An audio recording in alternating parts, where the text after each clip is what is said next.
کیسر صاحب، ایک افسانہ آپ کی خدمت میں پیش کر رہا ہوں۔ اس کا نام ہے طالبان۔ وہ میرے آفس میں کام کرنے آیا تھا۔ لمبے قد کا، دبلا پتلا، خوبصورت سا لڑکا۔ عمر 22-23 سال سے زیادہ نہیں رہی ہوگی۔ آفس میں اوپر کا کام کرنے کے لیے ایک پھرتیلے بندے کی ضرورت تھی۔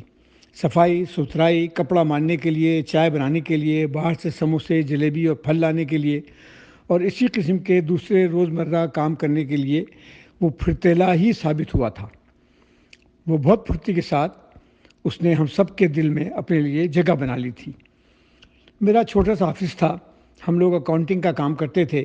10-12 افراد پر مشتمل چھوٹے سے آفس میں اس قسم کے پھرتیلے بندے کی سخت ضرورت تھی، مگر کوئی ملتا ہی نہیں تھا۔ جو ایماندار ملتا اس میں پھرتی نہیں تھی، جس میں پھرتی ہوتی وہ ایماندار نہیں ہوتا۔ ایک دو بندے ایسے بھی ملے جو ایماندار بھی تھے، ان میں پھرتی بھی تھی، مگر حاضری اور غیر حاضری کے سلسلے میں ان کا کوئی حساب نہیں تھا۔ جب مرضی ہوتی آ جاتے، کبھی کبھی رکتے تو ایسا رکتے کہ رات بھی آفس میں ہی گزار دیتے تھے۔ ایسے میں وحید فرشتے کی طرح قبول کر لیا گیا۔ وہ صبح سویرے آ جاتا، ہم لوگوں کے آنے سے قبل آفس کو چمکا دیتا تھا۔ کسی کام سے انکار کرنا اس کی سرشت میں نہیں تھا۔ سب سے بڑی بات یہ تھی کہ اس وقت تک آفس نہیں چھوڑتا تھا جب تک ہم لوگ چلے نہیں جاتے تھے۔ ایسا لگتا تھا جیسے اس کا کوئی بھی انتظار کرنے والا نہیں ہے۔ مجھے یاد نہیں کہ کبھی بھی اس نے آنے میں دیر کی ہو یا جانے میں جلدی کی ہو۔ یہ بات بالکل صحیح تھی۔ وہ اکیلے ہی رہتا تھا۔ کراچی میں صفورہ گوٹ میں کوئی مسجد تھی جہاں ایک کمرے میں وہ کسی کے ساتھ رہتا تھا۔ رہنے کے لیے وہ کوئی کرایہ نہیں دیتا تھا۔ صرف فجر کی نماز کے بعد نمازیوں کے رخصت ہونے کے ساتھ اسے پوری مسجد کی صفائی کرنا ہوتی تھی۔ یہ بات ایک دن اس نے باتوں باتوں میں بتائی تھی۔ پھر یہ ہوا کہ جون کے مہینے میں کلوزنگ کے وقت ہم لوگوں کو کام کے لیے اکثر رات میں دیر تک رکنا پڑ رہا تھا، تو وحید بھی ہمارے لیے چائے، کافی اور کھانے کے سلسلے میں رکا رہتا تھا۔ کتنی دفعہ ایسا ہوا کہ رات کافی گزر گئی، میں نے اسے کہا کہ آفس میں ہی رک جائے، مگر مسجد کے صفائی کے کام کو وہ چھوڑ نہیں سکتا تھا۔ ہم لوگ کا آفس طارق روڈ کے ساتھ ہی ایک گلی میں ایک پرانے سے بنگلے میں تھا۔ بنگلے کے مالک امریکہ میں رہتے تھے اور ہمیں یہ جگہ کافی سستے میں ملی ہوئی تھی، اس شرط کے ساتھ کہ ہم مکان کا خیال رکھیں گے۔ سچی بات یہ ہے کہ ہم لوگ اس مکان کا خیال بھی بہت رکھتے تھے۔ PCHS، بہادر آباد، شرف آباد، محمد علی سوسائٹی کے علاقوں میں ایسے بے شمار مکانات تھے جن کے مالکین یا تو انتقال ہو گیا تھا یا خود بھی اپنے بچوں کے پاس انگلینڈ امریکہ جا کر رہنے لگے تھے۔ کچھ مکانوں پر کرایہ داروں نے قبضہ کر لیا تھا۔ کچھ عمارتیں مافیا کی سرپرستی میں متعلقہ سرکاری اداروں کے گٹھ جوڑ سے مالکان کے علم کے بغیر بیچ دی گئی تھیں، جن پر بلڈرز اپارٹمنٹ بنا کر غائب ہو گئے تھے۔ اپارٹمنٹ میں رہنے والوں کے پاس یہی حق کے ملکیت تھا کہ وہ وہاں رہتے ہیں۔ کراچی کی ان اچھی بستیوں کے ساتھ جو سلوک کیا گیا تھا وہ شاید جبری آبرو ریزی کرنے والے مغویہ کے ساتھ بھی نہیں کرتے ہیں۔ انہیں یہ تو پتہ ہوتا ہے کہ ان کا بلاత్కాر کس نے کیا ہے، ان کا مالک کون ہے، انہیں کس نے کس کے پاس پہنچایا ہے۔ کراچی کے بلڈرز تو ان سے بھی بدتر تھے۔ ایک دن نہ جانے کیوں میرے ذہن میں آیا کہ جتنا وقت حیدر آفس میں گزارتا ہے اور جتنی محنت اور ایمانداری سے کام کر رہا ہے، اس کا تقاضا تو یہی ہونا چاہیے کہ اسے رہنے کی جگہ دے دی جائے تاکہ روزانہ کے آنے جانے کے مسئلے سے بچ جائے اور ہماری عمارت کی چوکیداری بھی ہوتی رہے۔ میں نے جب وحید سے کہا کہ اس بنگلے میں موجود سرونٹ کوارٹر میں جو خالی پڑا ہوا تھا، جہاں ہم نے ایک طرح سے آفس کا کباڑا رکھا ہوا تھا، کو صاف کر کے یہیں رہے، تو فوراً ہی راضی ہو گیا تھا۔ کوڑا کباڑا صاف کرنے میں غریب کا پورا اتوار لگ گیا ہوگا، مگر ہوا یہ کہ اس نے اس جگہ کو اپنے رہنے کے قابل بنا لیا تھا۔ دوسرے ہی دن وہ اپنے تھوڑے سے سامان کے ساتھ ہمارے آفس والے بنگلے میں شفٹ ہو گیا تھا۔ اس نے بتایا تھا کہ مسجد کے امام صاحب اور انتظامیہ کے دوسرے افراد نہیں چاہتے تھے کہ وہ جائے، مگر اس نے آفس میں ہی رہنے کا فیصلہ کیا تھا۔ اس نے کہا تھا اگر آفس مسجد کے قریب ہوتا تو مسجد کبھی بھی نہیں چھوڑتا۔ امام صاحب نے جو برے وقت میں میری مدد کی تھی جب میں پنجاب سے بے یار و مددگار کراچی پہنچا تھا۔ میں اس وقت بہت مصروف تھا، لہذا بے یار و مددگاری کی داستان نہیں سن سکا۔ میں نے سوچا کبھی موقع لگا تو ضرور پوچھوں گا۔ اس کے آفس میں منتقل ہوئے کچھ 6 ہی مہینے ہوئے تھے کہ میں نے دیکھا کہ فارغ اوقات میں وہ کچھ پڑھ رہا ہوتا ہے، حالانکہ اس کے پاس فالتو وقت کم ہی ہوتا تھا۔ دفتر کی صفائی، 2-3 دفعہ چائے پلانا، کھانے کے وقت پہ کھانے کا اہتمام کرنا اور وقت بے وقت آنے والے مہمانداروں مہمانداروں کی مہمانداری کرنے کے ساتھ ساتھ اس نے دفتر کے کارکنوں کی گاڑیوں کو دھونا اور صاف کرنا بھی شروع کر دیا تھا، جس کے لیے اسے الگ سے کچھ پیسے مل جاتے تھے۔ تمام کام کے باوجود میں نے محسوس کیا تھا وہ مسلسل کچھ کتابیں پڑھ رہا ہوتا ہے۔ ایک دن شام کے بعد جب سب جا چکے تھے اور میں فارغ تھا تو میں نے اس سے پوچھ لیا کہ وہ کیا پڑھ رہا ہے۔ 9ویں اور 10ویں جماعت کا اکٹھے امتحان دے رہا ہوں جناب، اس نے بتایا تھا۔ یہ آسان تو نہیں ہوگا؟ میں نے سوچا 9ویں 10ویں جماعت میں جو کچھ بھی پڑھایا جاتا ہے اس کا امتحان دینے کے لیے کچھ بنیادی تعلیم کی تو بہرحال ضرورت ہوتی ہے۔ مجھے حیرت ہوئی کیونکہ میرا خیال تھا کہ اس نے واجبی تعلیم حاصل کی ہوئی تھی۔ ہوا یہ تھا جب وہ نوکری کی تلاش میں آیا تھا تو میں نے اس سے کچھ خاص سوال جواب نہیں کیے تھے۔ وہ نعیم کے ڈرائیور کے ساتھ آیا تھا۔ نعیم ہمارے ساتھی آفس میں کام کرتے تھے۔ ان کا ڈرائیور سفورہ گوٹ کی اس مسجد کے قریب رہتا تھا۔ مسجد میں ہی اس کی ملاقات وحید سے ہوئی۔ اسے پتا تھا کہ ہم لوگ اوپر کے کام کے لیے کسی کو تلاش کر رہے ہیں۔ وہ اسے لے کر آ گیا تھا۔ اس کا شناختی کارڈ دیکھ کر اس کی ایک کاپی رکھ کر اسے ملازمت دے دی گئی تھی۔ ہمیں بندے کی اتنی شدید ضرورت تھی کہ ہم لوگوں نے بہت سارے سوال و جواب نہیں کیے تھے۔ اس کی چال ڈھال، چلنا پھرنا، ملنا جلنا، روزمرہ کے معمولات سے ہمیں یہی اندازہ ہوتا تھا کہ اس نے کچھ بنیادی تعلیمات ضرور حاصل کی ہوں گی۔ میں نے جب اپنے تعجب کا اظہار کیا تو اس نے بتایا کہ ملتان کے نزا میں واقع ایک مدرسے کا فارغ التحصیل ہے، مگر اب وہ انگریزی کی تعلیم حاصل کرنا چاہتا ہے۔ میٹرک کے بعد BA اور MA اور اس سے بھی آگے پڑھنا چاہتا ہے۔ اس نے ہنستے ہوئے کہا تھا کہ صاحب اگر میں MA کر لوں تو آپ مجھے امریکہ بھجوا دیں گے، میں وہاں بھی پڑھوں گا۔ مجھے ہنسی آ گئی۔ امریکہ جانا اتنا آسان تو نہیں ہے، مگر یار تمہاری شکل مدرسوں میں پڑھنے والیوں جیسی نہیں ہے، نہ داڑھی نہ پگڑی نہ ہی بحث و مباحثہ۔ میں نے ہنستے ہوئے پوچھا تھا۔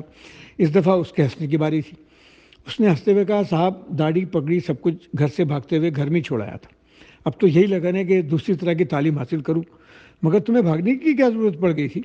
لمبی کہانی ہے صاحب جی، کون گھر چھوڑ کر بھاگتا ہے؟ اس نے ایک سوال کے ساتھ ہی جواب دیا تھا۔ مجھے پتہ ہے گھر چھوڑنا آسان نہیں ہوتا ہے، مگر میں نے سنا بھی ہے اور دیکھا بھی ہے کہ بہت سے لوگ جو گھروں کو چھوڑ کر بھاگے انہوں نے دنیا میں بہت کچھ حاصل بھی کیا ہے۔ تم محنتی آدمی ہو، تم بھی بہت کچھ کرو گے۔ اب خاص طور پہ جب تم تعلیم حاصل کر رہے ہو تو یقیناً اچھا ہی ہوگا تمہارے ساتھ، مگر ذرا بتاؤ تو صحیح کہ ہوا کیا تھا؟ جو کچھ ہوا بہت جلدی ہو گیا۔ میں نے ایسا نہیں سوچا تھا، مگر جب کچھ ہونا ہوتا ہے تو ہو جاتا ہے۔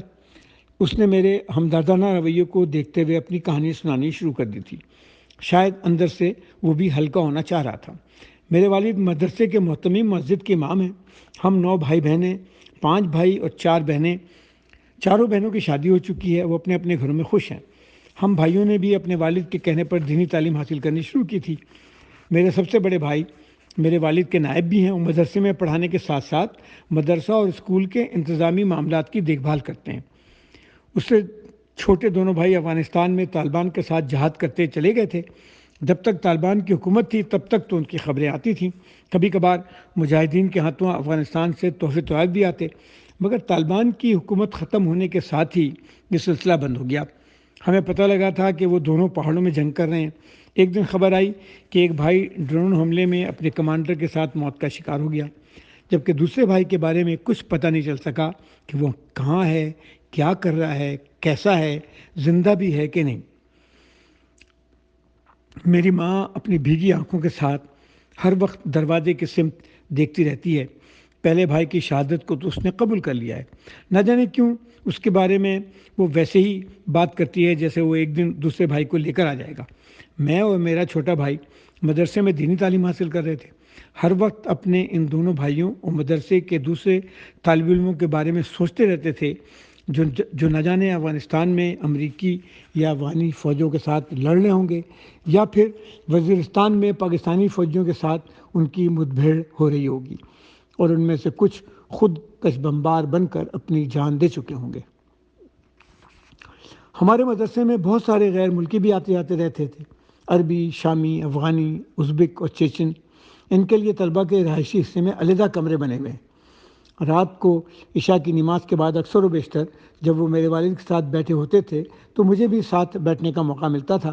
امریکیوں، انگریزوں، شیعوں اور احمدیوں کے بارے میں باتیں ہوتی رہتی تھیں کہ کس طرح سے یہ لوگ امریکیوں سے مل کر عالم اسلام کو برباد کرنا چاہتے ہیں، ساری دنیا میں مسلمانوں کے ممالک پر قبضہ کرنا چاہتے ہیں۔ مسلمانوں کو ان لوگوں سے لڑنا پڑے گا۔ ان کا خیال تھا کہ یہودی اور عیسائیوں نے ساری دنیا پر قبضہ کیا ہوا ہے، اب ان کا حملہ مسلمانوں کی جانب ہے۔ جب تک عیسائیوں کے یورپ اور امریکہ کو تباہ نہیں کیا جائے گا، اس وقت تک یہ ممکن نہیں ہے کہ دنیا میں اسلام کا بول بالا ہو۔ یہ کہہ کر وہ رک گیا، مگر مجھے اپنی طرف مکمل طور پر متوجہ پا کر اس نے گہری سانس لی اور دوبارہ بولنا شروع کر دیا تھا۔ مجھے بھی یقین تھا کہ جو کچھ میرے والد اور آنے والے عربی اور افغانی دوست کہتے ہیں بالکل صحیح کہتے ہیں، مگر مجھے اپنی ماں اور بہنوں کے آنسو بھی پریشان کرتے رہتے تھے۔ ایسی بہت سی مائیں آتی تھیں جن کے بیٹے افغانستان کی جہاد میں کام کر گئے تھے، وہ آ کر ان کے بارے میں پوچھتی تھیں۔ انہیں پتہ بھی نہیں ہوتا تھا کہ ان کے بیٹے افغانستان چلے گئے ہیں، وہاں ان کی جان بھی چلی گئی ہے اور ان کی قبروں کا نام و نشان ہے اور نہ کوئی پتہ ہے۔ ان کے سامان پرانے کپڑے لے کر ان کے سامان اور پرانے کپڑے لے کے چلی جاتی تھی، ان کی قمیضوں، تولیوں اور رومالوں کو سونگھتی چومتی اپنے آنکھوں سے لگا کر روتی رہتی تھیں۔ یہ سب کچھ میں روز دیکھتا تھا اور روز سنتا رہتا تھا۔ طالبان کی حکومت کے خاتمے کے ساتھ ساتھ میرے والد کی سرگرمیاں بھی بڑھتی چلی گئیں۔ رات کی تاریکیوں میں عربی اور افغانوں کا آنا جانا بھی بڑھ گیا۔ پھر ایک دن یہ ہوا کہ ہمارے مدرسے کے کچھ طالب علموں کو خودکش حملہ کرنے کے لیے چن لیا گیا۔ وہ سارے کے سارے غائب ہو گئے۔ مجھے تو اتفاق سے پتہ لگا کہ وہ لوگ وزیرستان تربیت لینے چلے گئے ہیں، جس کے بعد انہیں مشن پر بھیجا جائے گا۔ میں اس وقت اپنے والد صاحب کے کمرے میں تھا جب انہوں نے باہر سے آنے والے مہمانوں سے بات چیت کے بعد انہیں یقین دہانی کرائی کہ اللہ کے راستے پر قربان ہونے کے لیے ان کے پاس لوگ ہیں اور بے شمار ہیں۔ پھر یہ سلسلہ چل نکلا تھا۔ ہر تھوڑے دنوں بعد کوئی نہ کوئی طالب علم خود ہی غائب ہو جاتا۔ ان کے والدین پوچھتے تو انہیں کہا جاتا کہ وہ جہاد میں چلا گیا ہے۔ پھر اس کا پتہ نہیں لگتا تھا۔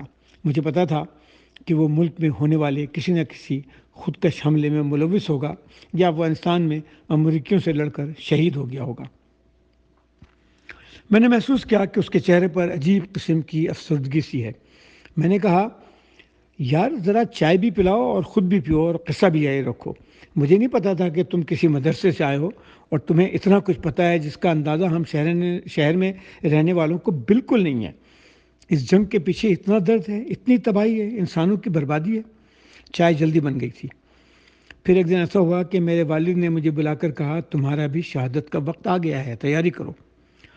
مجھے خودکش حملہ کرنے کے لیے چن لیا گیا تھا۔